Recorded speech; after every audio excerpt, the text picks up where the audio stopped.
All right, folks. Hello, hello. Welcome back. Another edition live at Drew's house. Hope everybody's doing okay. Coronavirus surging here in Massachusetts. Not good. Hope everybody's safe and doing well and taking your precautions. Less than what are we? Almost a week from Thanksgiving. Less than a week and a half. Crazy. I know your celebrations are probably going to be different this year. That's what the officials want us to do. So that's the way that it's going to be here, while still very much in the midst of a pandemic. My first guest is just about ready to go, so why don't we get right to her? I've been taking some questions. You all have a lot of good ones here. We'll get to those as we go as well. But is the mayor of Newburyport, Donna Holaday, joining us right now. So let's bring in the mayor. All right, Newburyport Mayor Donna Holaday. Thank you so much for joining us, Mayor. How are you? It's been a little while. Okay, I guess. Okay for a pandemic. Challenging times. Absolutely. Well, thanks for letting us virtually into your office here. This is very nice of you. I have to ask you, Mayor, first of all, on a personal level, how has quarantining life been for you here? It's been a tough stretch, and it seems like the surge is just picking up again here in Massachusetts. Could be a long winter. I agree. There's no question about it. We were very fortunate to see very, very low numbers throughout the summer. And then all of a sudden, everything's starting to surge again. And so, we had plans to open up City Hall right after the election, as well as our senior center. Those plans are on hold at this juncture. As we are trying to get the word out to the community that we really need people to, understand that this virus is still all around us. And when we had, 57 cases in a 2-week period, we moved into the red zone. Then the governor changed the criteria that went from 8 cases per week per 100,000 to 25. So we've moved back into the yellow, but just because of these, I call them arbitrary designations, it doesn't necessarily reflect what we need to do as a community, which is, really think about where you're going, that you have sanitizer, that you're wearing a mask, you can wash your hands. We're also pretty concerned about Thanksgiving coming and encouraging families to really think about what they're doing for Thanksgiving, who they're inviting over, trying to encourage people to stay within their bubbles that they have been working with. I really can't emphasize enough how serious this is at this point, and have started our calls again with the local hospital to ensure that they're in good shape to deal with the surge. I think one interesting piece of information that has come out is that I'm not sure if people are going for medical help sooner, but we're finding that the hospitalization stays are not as requiring intensive care, ventilators, and that it used to be about a 30-day average stay. Now it's about 15. So that's encouraging to hear. But the point is that we are seeing spread. There's no question about it. We're seeing it in the schools, but we've set up a hybrid learning model so that we're able to keep schools running and open, not like other districts where, they have cases and they have to shut down. We've set up a model where we can contract trace and, really have been able to quarantine effectively at this point without impacting the delivery of services right now in our schools. But, concern is high. There's no question about it, about where we are.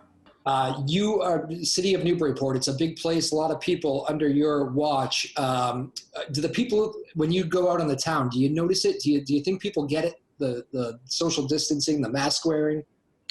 Well, I reached a point where, several months ago, it was pretty clear that we needed to do more in terms of getting people to wear masks. So we set a mandatory mask zone in downtown, and a lot of really, really positive feedback from the community for doing that. We put up signage, and it's been, I would say, high 90 percentile in terms of compliance. Very, very pleased to hear that. Social distancing is tough when you're walking in the streets and things like that. But, most important is to be sure that you're wearing a mask, and that's, and social distance when you can. But I've been really pleased to see that people have been more compliant. We also, I've asked the police department to help because they've been educating people when we've had a few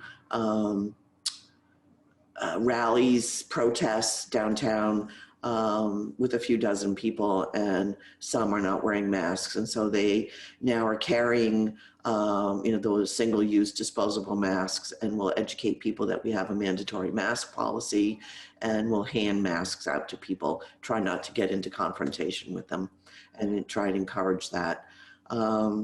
We went back to, a local supermarket and talked to them about making sure that they're, back to where they were in terms of making sure that numbers are appropriate, that they're cleaning carriages before people come in. I'm, certainly getting concerned about where the numbers are going, as I know everyone else is. How important is it for, I was thinking about this, I had Boston Mayor Marty Walsh on, and as he was talking, and he was obviously a big city mayor, as big as it gets around here, Boston. When he seemed like anything he did, he had people yelling at him from either side. It was a lose-lose situation in many ways. You're either shutting things down and really hurting businesses, or you're opening back up a little bit and making the area less safe. I was thinking during that time, this is not a fun time to be mayor. Am I right? You're a mayor, big city. Is it not a fun time? Well, fun is kind of a difficult world at this point. It's there are challenges that I don't think any of us could have ever imagined a year ago that we would be all dealing with this. But I believe that there is a tremendous amount of support for those either as a town manager or a mayor running communities in Massachusetts. The Mass Municipal Association has been exceptional in terms of supporting the work we're doing, making sure we have good information. They've arranged for, used to be a weekly call with the Lieutenant Governor, now it's a few weeks out. We have one this afternoon at 1, and we are able to ask questions and get good feedback, good information about what the latest metrics are, where we are, different programs that can help support businesses. So it's been a really good resource because you can't do this alone. You have to work in collaboration. And just for example, we have an every other week call with the town manager in Salisbury and the mayor in Amesbury as abutting communities, just to be sure that we're working in tandem on, we put out all the same information about Halloween together. We, are talking about how we're approaching the holidays, what we're doing about traditional Santa parades and lighting of Christmas trees and all these kinds of things, trying to make, consistent approaches to how we're dealing with what's happening in our communities as all of us are experiencing these increases. I saw you address the community before Halloween, and it seemed like you had a very structured plan. You knew what you're going to do. Two-part question. One, were you pleased with how Halloween went? And two, what are your thoughts ahead of Thanksgiving? Because this seems to be one that the whole country is looking at and kind of cringing a little bit. It's going to be tough to keep people away from family members on Thanksgiving. It's just not the normal. Right. So I'm very happy with how Halloween went. I think that parents were looking to the city to sort of cancel everything, but we felt that Halloween really isn't a city-sponsored event. It is a time-honored tradition. And people were going to partake in Halloween one way or the other, so we felt the best way was to provide very specific guidelines and let them know that trick-or-treating was probably the least safe thing you could do. But if you chose to, here are some recommendations that you can follow. So I think Halloween went well overall. In all three of the communities, everyone felt that we did the right thing and gave good information, and people did follow those guidelines. And people were pretty creative in terms of putting tubes out and shooting down candy, or leaving individual bags on the edge of their driveway, or there were really creative options that people did, and I'm grateful for that. As we go forward into Thanksgiving, it's different. I mean, some colleges are shutting down, and doing remote learning from Thanksgiving till the end of the semester. So they don't want people traveling and coming back to the campuses. So that's a challenge in itself, kids coming home. I know people have been talking about getting tests before they come home, but that is, only a small window of time. So we're just really emphasizing the fact that to really think about what you're doing since this is spreading. Myself, we would typically have 15 or so people for Thanksgiving. We're doing, immediate family, and that's, our sons and their partners, and that's it. You have to be, cognizant this is one Thanksgiving. I mean, we've given up so much already, and we just have to get through this. And then, of course, then there's Christmas. So, but that's really important right now that people really think about what they're doing. I know some people are being pretty creative, cleaning out their garages and are, going to have dinner out there. And so be creative, be outside if you can, have as few people as possible, be sensitive to those who are high risk, and, enjoy the holiday as best you can. Good advice there. Newburyport Mayor Donna Holaday, nice enough to take some time with us today. Schools have been a whole different issue. This has been unlike any other school calendar we've ever had. Your thoughts on that? How has it gone so far? I know smooth sailing would be the wrong word, but how's it been? Well, I give a lot of credit to our superintendent, Sean Gallagher, and we were very fortunate in the city to have an epidemiologist, Dr. Sue, who works for Harvard School of Public Health. She's actually doing 2 studies with Dr. Fauci, and she has 4 kids in the school district, 1 in each of our schools. So she had clearly had skin in the game. And Commander Allard, Mike Allard, who lives in the city, also has worked for Mass General for over a couple decades, and he has a child in the high school. His other 2 kids have graduated, but he was responsible for setting up one of the hospitals at the convention center when we had the first surge. And so he, Dr. Sue, and our public health director, Frank Giacalone, and our public health nurse at the school have really worked really, really hard to set up a model in the school so that should cases happen and we quarantine, that we don't have to shut the whole school down. And that's what has happened in other school districts where, there's been, an issue at the high school and they go to remote for 2 weeks. We haven't had to do that, thank goodness, at this point. I know initially when we were presenting the model for opening schools, a lot of pushback from parents wanting in-person learning. We all do.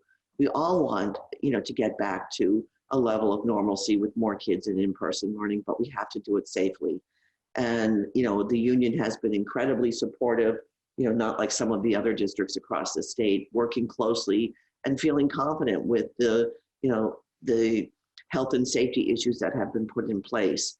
So we have, a hybrid model. If you look at, 1 through 8 in particular, the kids come in cohort A, Monday, Tuesday, cohort B, Thursday, Friday, Wednesday is deep cleaning, reaching out to parents, doing more prep. So, and it's working. And we've been able to, as cases happen, we can isolate a classroom and we don't have to shut down the entire school district. A little bit more challenging at the high school because we don't have the kids in one classroom with teachers changing. We have kids changing classes. So it's a little more challenging, but they have set up the classroom so they're 6-foot distancing. We're doing live streaming so that even if we did have to shut down the high school, that we would still be able to continue, because you have a class where half the kids are streaming, half the kids are in class. So they would still get the same, they're used to that remote streaming. So I give tremendous credit to our teachers who, when most schools were just starting to plan at the end of August, our teachers were in all summer doing training in terms of technology and getting up to speed, buying new software programs that were more compatible with our curriculum, that were online. It's just incredible the work that has happened in our schools. And we've learned a lot from being forced to go to remote without any prep, and, really wanted to, raise the bar and get to a much more rigor in terms of the delivery of education. And I think we have done that. We also have a lot of families who have opted to just stay remote. And our remote academy is going well, which was one of the options that you could provide families. And we have some students who were offered to come back because we're bringing another wave of students in, and they offered to continue remote until the end of the month, and then we'll decide what they're going to do, going forward. So I'm pleased that we have options for family. I'm pleased that overall our school district is doing very, very well at this point. Excellent news to hear. I want to end with two questions that I asked from the public to put into Twitter here. And I think this is probably the tougher of the two, because I've noticed that pretty much every community and every city leader is having to deal with this across the country. But we have a lot of musicians on this show, a lot of people that make their living playing at a lot of these restaurants, and never mind theaters that are all going to be shut down for a while. But one of the questions was about indoor music restrictions. And why couldn't we think outside the box and do stuff like plexiglass and to separate the musicians from the crowd to make that a safe environment? Your thoughts on that, especially as we get into the colder weather? Well, this touches my heart very personally, because my husband is a professional musician and my sons are professional musicians. And it's been, thank God they're teaching, so that they've been doing remote, or in town they have reopened one of our musical studios for lessons, but that could change also. It's been incredibly hard for our actors, dancers, musicians.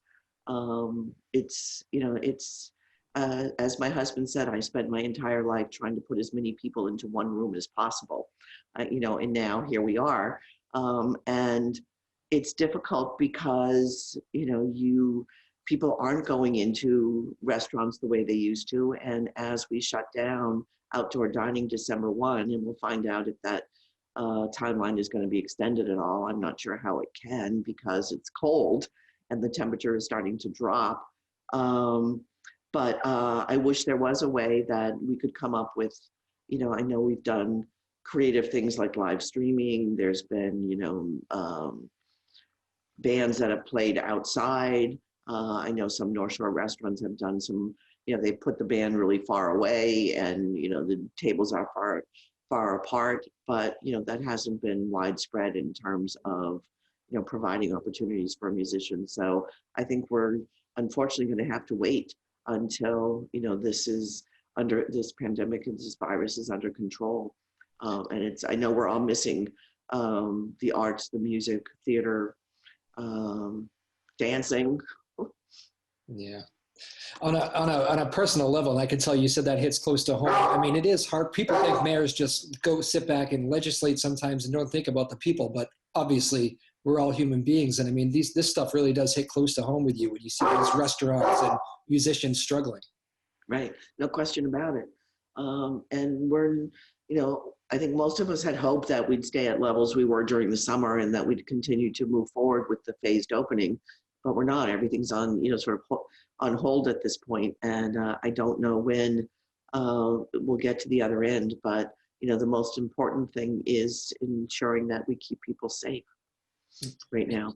And my last question, and again, this merges with the public as the dogs make another appearance. They've been very loud today, but that's life from home, I guess. Right. But but my very last question is what would you say to the people? It's very important, I know, for all the mayors, all the leaders to be on the same page. How important has that been for you to have your neighbors in these other communities say, we're all in this together? That has to be the real kind of fighting spirit, right, through this? Oh, no question about it, Drew. Just simple things like, complaints that you receive from, why aren't the police doing details wearing masks? Yeah. And so coming down hard on our police department and saying, you are role models for the community. Please don't let me have to go to disciplinary action if I see any police officers not wearing masks. And it took a couple tries, but now we're at a point where all police, every time I see them leaving the building, are wearing masks. They understand, they're complying, and as a result was able to talk to our neighboring communities who also were having the same issue with police details, And they also are now finding that there's greater compliance. I don't know, there was sort of this unwritten thing that police weren't wearing masks or something, I don't know, but that seems to have changed. So, I mean, it's can be simple things like that, where we sort of talk about how we're dealing with one particular issue, or it can be just, talking about, how offering just personal support to each other, as you're dealing with such a range of issues that none of us had ever expected to be dealing with at this moment in our careers. But I'm so grateful for the support all across the state, and from my peers as well as our neighboring community leaders. It's really been important. Well, Mayor Donna Holaday, I really appreciate you taking some time. I know it is not, as I said earlier, I know it's not the easiest seat to sit in these days. No shortage of opinions on this thing throughout the country. And I know you have gearing up for a few tough months ahead, and I know your time is short. So I appreciate you taking some time for us today. All the best to you and your family, and happy Thanksgiving and happy holidays to you. Thank you, Drew. To you and Sarah and your family, have a nice Thanksgiving, and always good to talk with you. Take care. We'll talk soon. Yeah, bye. All right, there you go. A few moments with the mayor of Newburyport, Donna Holaday. Very nice of her to take some time. I mean that when I say that. It is not an easy job right now, being mayor of any of these cities, being town manager, whatever it is. I mean, you just see how, let's face it, there are people out there who take this more seriously than others, and obviously this is as serious as it gets, but there are people who think you're constricting on their freedom, well, just because you're being asked to wear a mask, which I think for most of us sounds crazy, but I mean, they're these city leaders, these mayors, like Mayor Donna Holaday, are getting these kind of this pushback, and they've been getting it the whole time. And you can imagine how tough it is to tell a restaurant they can't open their doors and make a living through all this. So I mean, those decisions I know weigh very heavily on these community leaders. And I think you got a sense of that there with the mayor of Newburyport, Donna Holaday. Who has always been great to us. My whole, what have we been doing this show for? Three years here, I think it's about 3 years. And she's always been very generous with her time. And we appreciate that very much from the mayor. We are coming up on, what do we got? So we got this show, Thursday show, and then we have, we have a couple more shows before Thanksgiving. And obviously, people are still trying to figure out their Thanksgiving plans. I know my family has talked about what the mayor was just saying, doing something outside, campfire, bonfire style. I don't know. I'm not sure even if our family is going to make that work. But I know that my parents were talking about that. But you want to make sure you're socially distanced too, so it makes it very difficult. This is probably your week to be trying to plan something or prepare yourself for not seeing people ahead of the holiday. So good luck with that. It is certainly a unique Thanksgiving, and will be a unique Christmas, and will be a unique few months. And hopefully we can get through it together. Again, big thank you to the mayor of Newburyport, Donna Holaday. And I apologize for the dogs too. The dogs sometimes, certain times of the day, they make things very difficult. I really should have just opened the door and let them run, but it gets cold out there to have the door open this time of year. But they're loud. I have two big dogs, Henry and Mookie. Mookie jumps up here and appears on the show some days, but on this particular day, they were very loud. So I know you can kind of get through it, but I always feel bad when the dogs are barking relentlessly. Anyways, that's life from home in a virtual world. What else we got going on for headlines? There's a good amount going on in the world. Let me tell you, President-elect Biden said today that he will be very upset if he continues to be blocked by the White House here, because he's not getting those briefings from the White House, from the Trump administration, that he usually does, because the Trump administration and President Trump has not conceded the race yet. And once all these recounts done and all that is quite the saga to watch. The bean pot today. Did you see this news? The bean pot will be canceled. It will not be played this year. The 2021 bean pot, they usually play the first 2 Mondays in February. Big for college hockey. BU, BC, Harvard, Northeastern. Northeastern has won the last 3 years. No bean pot.